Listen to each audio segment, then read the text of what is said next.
Audacy Beach Festival. Hi, I'm Nicole Alvarez, and we're at the Audacy Beach Festival in Fort Lauderdale, and I'm here with Isaac Brock of Modest Mouse. Hello. How are you doing? I'm doing great. Good. I have been waiting pretty much my entire career to meet you. I'm a big fan. There's something that you do that I think is so unique. So I think there's a distinct difference between being a good songwriter, a good storyteller, and a good lyricist. Just because you can do one doesn't mean you can do all three. You can do all three. And I've always wanted to get inside your head and figure out how you create one song, just one song, what your process is like. Because if you think about it, there are people that could write lyrics, but doesn't mean they can put melodies together. There are people that could put melodies together. It doesn't mean that they have the words to fill those melodies. And then there are people that have both, but don't know how to tell the story in a way that would engage others. You can do all three. And so I just wonder how you create a song or how it is born in your mind. Oh, Lord, there has to be an answer to this, doesn't there? I mean, it could be a conversation.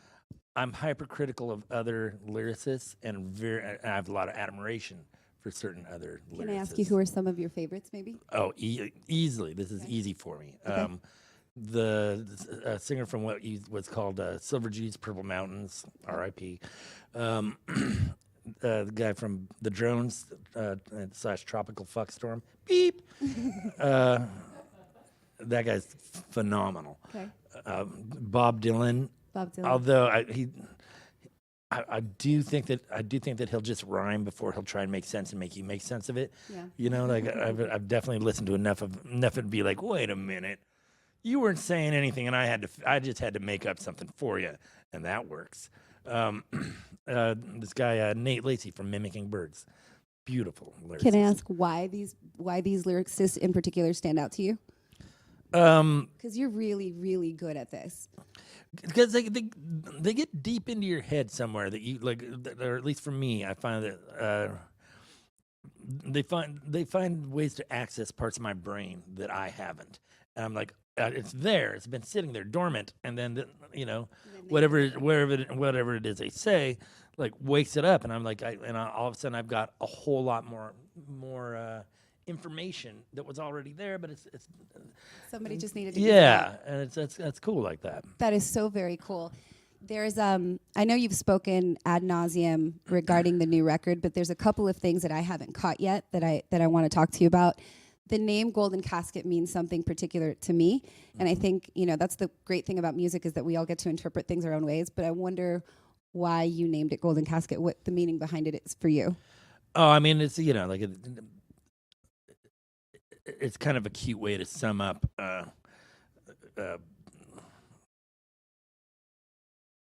what am I trying to all the bullshit that isn't life that gets in the way of life. There's so much of it. Yeah. There's so much of it.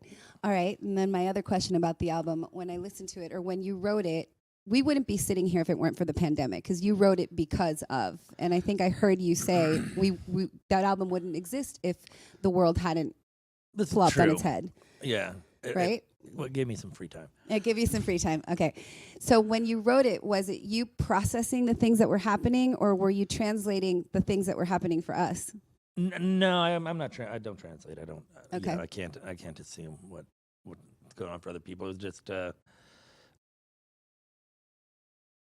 it wasn't, to be honest, it wasn't like a pandemic specific record. Yeah, no, not at all. Like I actually specifically tried steering clear of that because everyone else was doing a pretty good job covering and worrying and wringing hands over this. Mm-hmm. So it was. It's a free time. If I'd find myself get a negative or dark in a song, I'd be like, this is not what people need. This is how the pandemic did affect it. This isn't what people need right now. So I can wait to be a dickhead till later. One of the reasons that I've always loved Modest Mouse is I hear you. Like throughout all of it, even if you're ever in dickhead mode, which I don't think you are, I feel it happens. I feel so much better about the things that are going on in my head. Especially this album made me appreciate being here now because of some of the things that you kept singing over and over.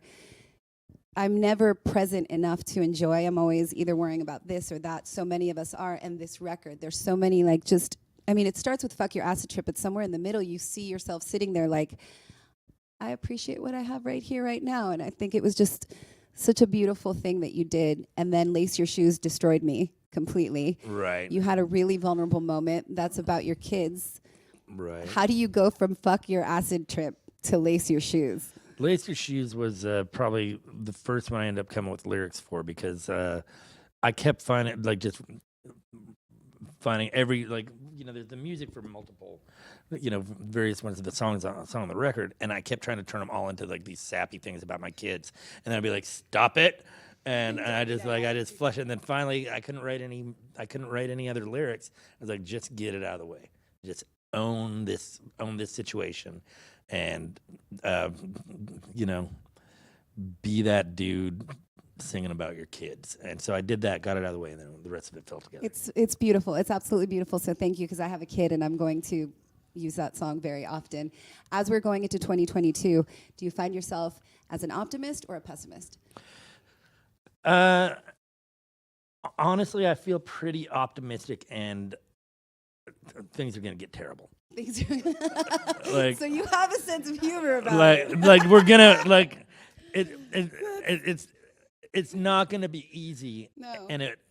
And what we are as a species might not be curable by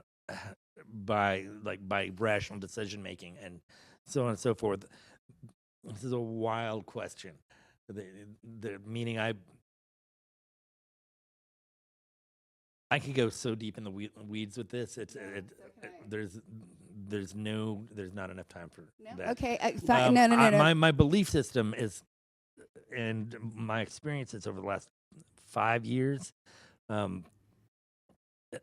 been so fundamentally altered and whatnot. Like, I'm not a religious person, never have been, but I definitely don't think that I don't think we're seeing the whole picture.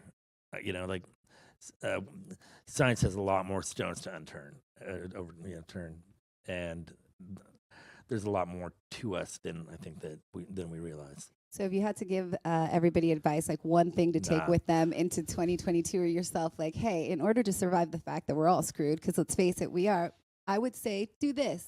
Oh, geez. You know, I haven't even been listening to the advice I give myself. I'm not gonna save people the trouble. Once I've got it sorted, I'll start giving advice. So.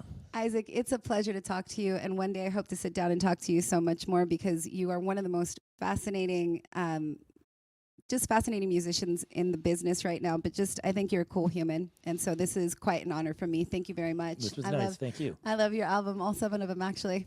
Oh, thank you. Yeah, you're welcome. High five, brother. Five. Happy holidays. Thank you. All right, I'm Nicole Alvarez.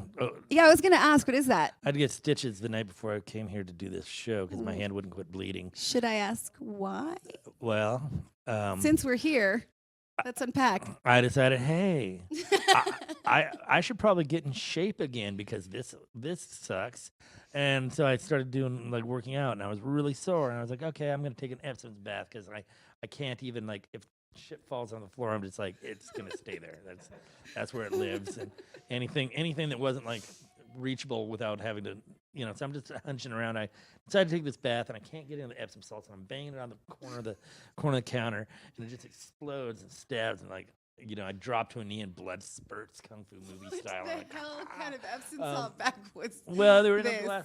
They were in a glass thing, so I clutched a rag to see if I was still gonna take the damn bath. I knew I needed stitches, but I was taking this bath, so I did that, and I got stitches, and hopefully it won't get too in the way of playing the show or open up.